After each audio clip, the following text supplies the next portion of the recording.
Change your diet, change your life, change the planet.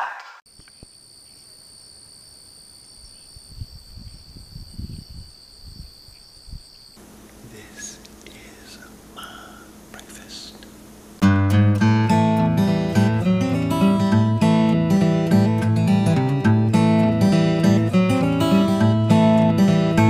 Good morning. I'm in very, very chilly Mount Bachelor, Oregon right now. There's like a huge snow-capped volcano right over there. And I'm about to compete in my first 50K, the US 50-kilometer trail running championships. And I'm really nervous. I never thought of myself as a 50K guy. I've never understood why people would want to even run a marathon, let alone an ultra marathon, something longer than 26.2 miles. But here I am. And I'll tell you, the main reason that I haven't done the long races or don't get excited about them are my knees. I don't have good biomechanics. That's just my genetics. I'm a little bit bow-legged, so I tend to land on the outside of my foot, which is called supination. Regardless of my footwear, regardless of going barefoot, regardless of my running form, I'm always going to be a little bit on the outside of my foot, just the way my body is built. Changing my footwear and changing how I run has definitely helped a lot. And I've been able to go from 50 miles a week to over 100 miles a week now without knee pain, but the long stuff still bothers my knees. Marathons bother my knees and my really long runs bother my knees, so I'm worried here today. I'm not confident about a race this long. It's not just 50K, actually it's 52K because they added a mile to the race. There are forest fires burning nearby and there's a lot of smoke in the air. And they had to use the staging area for the race as a staging area for helicopters fighting the fire. So we had to move the start and it was a mile away, so now it's 32 miles. At altitude, we're starting at 6,000 feet and we're going up over 7, so the whole race is going to be run between 6,000 and 7,000 feet. I live at like 800 feet in Vermont, so the altitude's going to smoke me. The ground is really dry, which means it's going to be dusty. The runners are going to be kicking up a lot of dust. There's smoke in the air. Those two factors are going to limit the oxygen even more. And it's a really long race with a lot of climbing. But I've done the work. The training is in the bank. So regardless of what I believe about myself, that I'm not a 50K guy and I can't run 50K, regardless of those beliefs, I've done the work. So the most important thing for me is just showing up.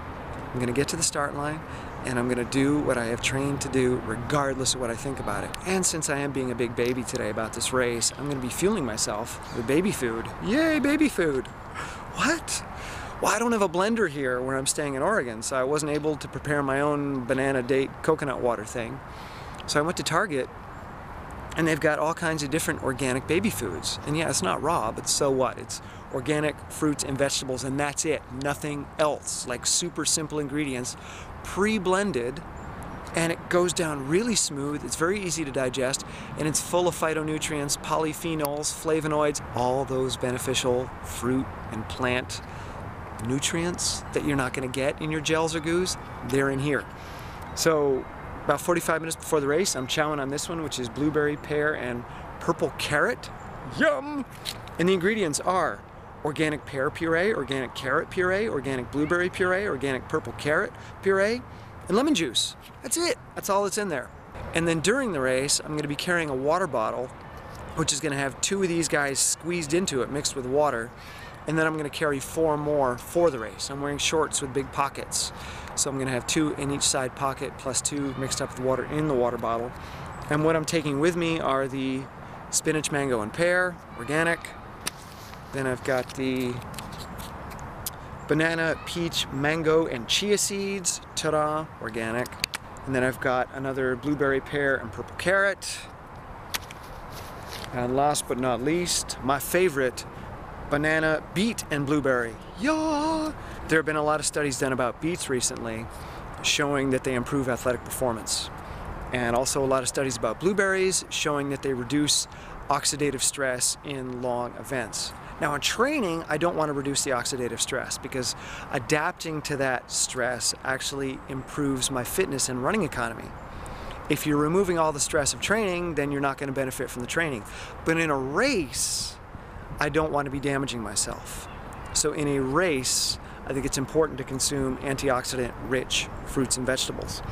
There was only one of these at the store, which I'm bummed about. Otherwise, I would have bought 4 of these, the banana beet blueberry. I think this is going to be the best combo. One of the best things about these, first of all, that they have a cap, so I can put the cap back on so it's not leaking all over me. Secondly, they're much more liquidy than your standard gel or goo or whatever people use. So you can just kind of suck it in your mouth rather than squeezing it and getting it all over the place. And because of the water content, it swallows really easily. I've tried a gel in a race before, and it kind of laid in my mouth. I didn't know what to do with it. It was so thick and dense, I couldn't salivate enough to get it down. I ended up spitting it out. So in that race I bonked because I didn't have proper fuel, and I went for the gel at the aid station, and it was a disaster. This is a much better solution. So I highly recommend going to Target or any store that sells a lot of baby food. Target's got like 50 different varieties, and get the organic and bring it to your race and let me know how it works. I wasn't sure what to wear for footwear in this race, being so long, 32 miles. I didn't want my feet to be pulverized out there. So I'm wearing a shoe with a lot of forefoot cushion, much more than I normally wear in a trail race. And the shoe of the day, the Brooks Green Silence. Yes, gotta love these shoes. Ta-da! They're not that pretty, but they've got great forefoot cushioning, and they're really comfortable. They've got a nice wide last and toe box, so my feet are not going to be jammed in there. They don't have a lot of tread, but you don't really need it. It's not muddy. There's no reason to have all these big lugs on the bottom of your shoe. It just adds weight and kind of decreases your contact with the ground. So I've got a smooth bottom on these guys, but the cushioning is really what I'm interested in. So now in about 38 minutes, I'm going to do a 50K, and I'll let you know how it goes. I'm going to be powered by baby food today. See ya. Van Orden, top master, and came in at 4:32. I just woke up from a very well-deserved nap. I just ran my first ultra marathon and won another U.S. Masters title. And man, was it hard-earned. Oh, those last 2 miles were brutal. The baby food worked great, but I don't think I carried enough with me. Right around mile 29, I started to bonk, and the race was 32 miles because they added that extra mile. And the last mile especially, I was basically crawling. There was no fuel left in my body, and it was a sufferfest. But I finished, didn't hit the time target I wanted, but the altitude smoked me also. Really, really tough to run at this altitude. I was gasping early in the race, running, what would normally be a very comfortable pace. I was gasping going uphill. So that was a big challenge, but it paid off.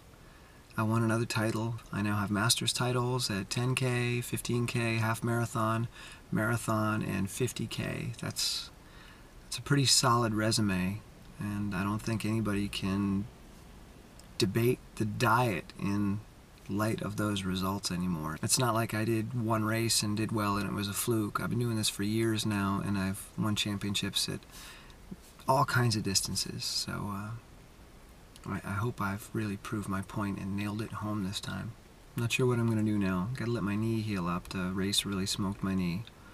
For the last 10 miles, my knee was hurting a lot, and it's locked up on me right now. So I'm going to take some time off, think about what's next, and just enjoy this accomplishment.